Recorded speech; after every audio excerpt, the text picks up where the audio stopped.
Fozil Musayev. Geynrix to'pni o'tkazib yubordi, ammo himoyachilar to'pni qaytarishdi. Akmal Shorahmedov, xavfli vaziyat, gol! O'zbekiston terma jamoasi uchrashuvning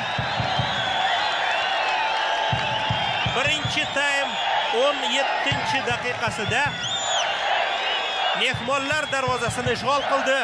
Sanjar Tursunov gol muallifiga aylandi.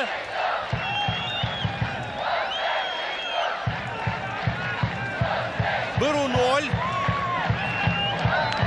Akmal Shorahmedov to'pni juda ustalik bilan darvoza yaqiniga yo'llaganiga tasanno aytaylik. Qarang, Geynrix raqibdan qaytgan to'pni qanotga Shorahmedov kuzatdi. Himoyachilardan to'p o'tib borgach, Sanjar Tursunov markaziy hujumchi rolini ajoyib tarzda bajardi va darvozani ishg'ol qildi.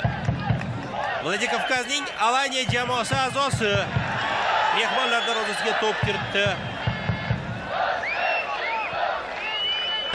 Davom etyapti rasmiy uchrashuvlarga.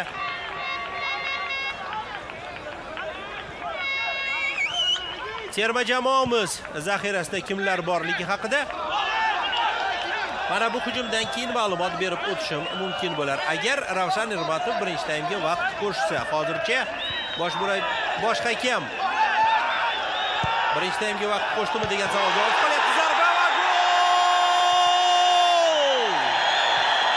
Aleksandr Geynrix ajoyib zarba bilan darvozani ishg'ol qildi. Futbolchilarimiz ikkinchi taymning dastlabki soniyalaridayoq hujumga tashlanishdi. Server Jeparov to'pni hozir o'ng qanotga yo'lladi va kuvaytliklar bu hujumni bartaraf eta olishdi. Fozil Musayev to'pchil kurashga kirishib raqiblardan to'pni olib qo'ydi. Fozil yiqilib tushdi. O'yin davom etadi. Mana bu yerda Artyom Filipasyan to'pga o'z vaqtida ulgurgani hamda kuvaytliklar tezkor hujum boshlashiga yo'l qo'ymaganini aytib o'taylik. Endi esa o'zbekistonliklarning hujumi. Geynrix zarba! 3-0!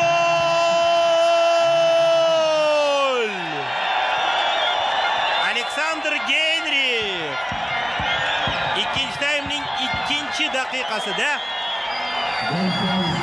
bugungi uchrashuvning o'zining ikkinchi golini mehmonlar darvozasiga yo'lladi.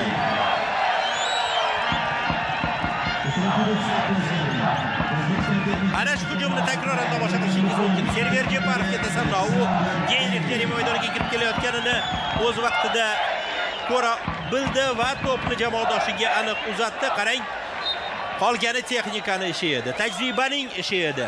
Geynrix Amir Al-Fadilni ustalik bilan aldab o'tdi va yaqin masofadan turib darvozaga to'pni aniq yo'naltirdi. Darvozabon Xolid Al-Rashidiy hech narsa qila olmadi. Umuman olganda Janubiy Koreya terma jamoasi bilan uchrashuv arafasidagi repetitsiya yomon o'tmadi nazarimda. Biroq bu bori yo'g'i repetitsiya edi. Muhimi 11-sentyabr kuni Paxtakor markaziy stadionida Jahon chempionati saralash uchrashuvida Janubiy Koreyani guruhimizdagi musobaqa peshqadamini mag'lubiyatga uchratish.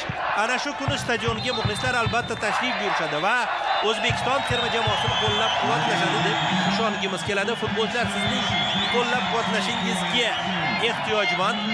Bugungi uchrashuv nihoyasiga yetdi va biz gollarni yodga olamiz. Birinchi taym 17-daqiqa Geynrix Shorahmedov kombinatsiyasi Sanjar Tursunovning ajoyib zarbasi bilan yakunlandi va darvozabon qo'llarini yoygancha sheriklaridan ranjiganini tushuntirdi.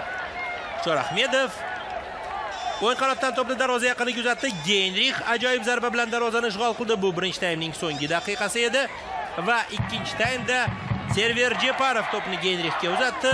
Himoyachini aldab o'tgach, Aleksandr to'pni darvoza to'riga yo'lladi. 3-0 O'zbekiston terma jamoasi yirik g'alabaga erishdi.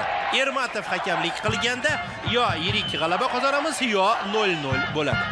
Muhtaram tomoshabinlar, shu bilan Paxtakor markaziy stadionidan uyushtirgan reportajimizga yakun yasash vaqti yetdi. Xizmatingizda rejissyor Anvar O'rmonov, sharhlovchi Mirzahakim To'xtamirzayev va katta ahil ijodiy jamoamiz bo'ldi. E'tiboringiz uchun tashakkur.